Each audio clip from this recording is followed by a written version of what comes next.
Hi Dixons, I'm Luke Sparks, Executive Director here at Dixons, and today I'm at Dixons Trinity Chapeltown in Leeds. It's a brand new building, it's atrium. Really proud and delighted to be here. It's been quite a journey to get to this point. Today's episode kicks off our third playlist, which is all about growth. As a growing trust, we are constantly grappling with our organisational developments, and even more so now that we are moving to a new region, the Northwest. There are so many risks to growth, but one of the most widely known and yet so often overlooked is the will to standardise. And the biggest risk to this is squeezing out the very talent that made you great in the first place. Our solution is aligned autonomy, the optimal balance between consistency and self-determination that can empower agility. And that's the focus of today's video. Now, I must stress that aligned autonomy is a process, not a destination. We are around 2 years into that process, but probably still in the early stages, to be honest. We're definitely in it for the long haul. It was around March 2018, so around 2.5 years ago, that we started to think really deeply about our organisational structure and development. And at that time, the received wisdom from other trusts included school improvement driven by central capacity, a model that is clearly defined, around 80% trust standardisation and 20% open to local innovation, leadership focused on command and control, and finally deployment as directed. But at Dixons, our model had developed differently.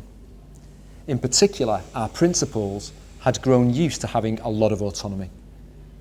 As a trust, we talked about the concept of earned autonomy. If a school is performing strongly, it should have freedom and the trust should not interfere. However, we started to realise that we were storing up problems for the future because the trust had almost become a holding body for a series of largely autonomous units. Of course, the strengths and identity of academies should be respected, but the whole point of a trust is to enable schools to ever more deeply engage with, learn from, and support each other. We knew we'd reached a point in our growth that we had to think and act differently. We needed a different trust model. Now, Dixons has always had a reputation for being fairly cutting edge and has learnt quite a bit from industry over the years, not least Dixons Retail in the very early years. So when shaping our new model, we really wanted to look at how leading organisations across the world in a range of industries were managing their growth. The following series of slides is from a Netflix presentation that has been described as Silicon Valley's most important document, and these slides really resonated with us at Dixons. So most organisations curtail freedom as they get bigger. So why do most organisations curtail freedom and become bureaucratic as they grow? The desire for bigger, positive impact creates growth. But growth increases complexity. And growth also often shrinks talent density. As a result, chaos emerges. The organisation has become too complex to run informally with this talent level. Process emerges to stop the chaos. No one loves process, but it feels good compared to the pain of chaos. Time to grow up becomes the mantra. But process focus drives more talent out. Process brings seductively strong near-term outcomes. A highly successful organisation will have a leading share in its market, or it'll be oversubscribed if it's a school. It will have minimal thinking, few mistakes, it'll be very efficient, few mavericks. It'll be optimised. And efficiency will trump flexibility.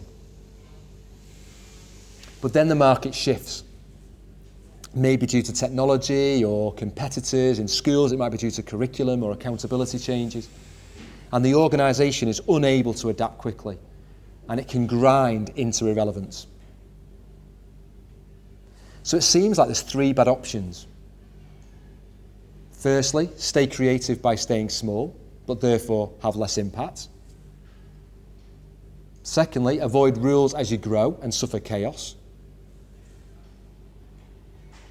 Or thirdly, use process as you grow to drive efficient execution of the current model, but cripple creativity, cripple flexibility, and cripple the ability to thrive when things change. But there is a fourth option.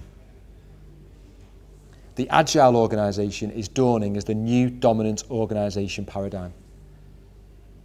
From organisations as machines with top-down hierarchy to organisations as organisms with agility. Now, freedom from hierarchy doesn't exist anywhere in nature, but no one would argue that all hierarchies are good. At Dixons, we are trying to design our flatter, less hierarchical organisation as a distributed, interdependent, continually evolving system, with leadership that shows direction and enables action, but boxes and lines are less important. An agile organisational culture puts people at the centre, which engages and empowers everyone in the organisation. They can then create value quickly, collaboratively, and effectively. Leadership in agile organisations serves the people in the organisation, empowering and developing them. They create space for teams to discover new opportunities and effectively respond to change. Agile is not a methodology, it's a way of behaving, it's a culture, it's a mindset. And autonomy of agile teams is a must, but it's not sufficient. Teams also need alignment. This grid is a really useful way to explain the relationship between autonomy and alignment. At one end of the spectrum, you have low autonomy and low alignment. This gives a micromanaging organisation and an indifferent culture. There's no higher level purpose. It's a case of shut up and follow orders. Then you have low autonomy and high alignment. This gives an authoritative organisation, a conformist culture, telling employees what problems need to be solved, but also telling them how to solve it. And arguably, a number of trusts are taking this approach, just as a number of companies curtailed freedom and became bureaucratic as they grew. But as those companies are finding, we believe this approach will stifle innovation and drive talent out. Another option is high autonomy and low alignment. That can be really entrepreneurial, but it does lead to a chaotic culture, and that's probably the quadrant that Dixons was in a couple of years ago. As a trust, we were heading towards chaos. We were starting to see divisions. Rather than working for Dixons, staff increasingly talked about working for City or King's or Trinity, Marchbank, Macmillan. We were autonomous, but we were possibly starting to sub-optimise. There was the risk that each school might start to work only for its own success, keeping things to themselves. Now, as a relatively small trust with some exceptional principles, we were securing great educational outcomes. But there was confusion. We had limited turnaround support, and our central systems were inefficient. To be honest, some of those still need to improve now. We realised that to scale Agile, we must continue to enable autonomy for our teams, but also ensure alignment with the organisation. So why aligned? Well, firstly, we all share the same mission. Secondly, all staff should benefit from our best. And we all benefit from the Dixons brand. Staff can be more easily deployed. Central services become simpler and more efficient. And growth can be better managed. And also, no divisions. We don't get that sub-optimisation. And why autonomy? Well, some of you may have seen Nick's video in one of our other playlists, the playlist around who we are. And he talks about personal accountability. Personal accountability is founded on ownership and self-direction. Also, if there's no variation, there will be no opportunity for us to learn from different practices. Conformity kills innovation. Standardisation fails to respond to changing needs. Micromanagement breeds indifference. And autonomy has been the foundation of our success so far. In a nutshell, for us, aligned autonomy means We are Dixons, and we are also leaders. And we believe that aligned autonomy will deliver a more agile and less hierarchical organisation. An organisation with respect at every level. An organisation that has rules focused on clarity rather than control. Needed roles that make sense. An organisation that pushes power down. Now, a core element of an agile organisation is a fixed and stable backbone that evolves slowly. Elements of the backbone must be as efficient and spare as possible in order to minimise workload and maximise impact. This also allows room for further elaboration and development in response to a leader's own drivers and context.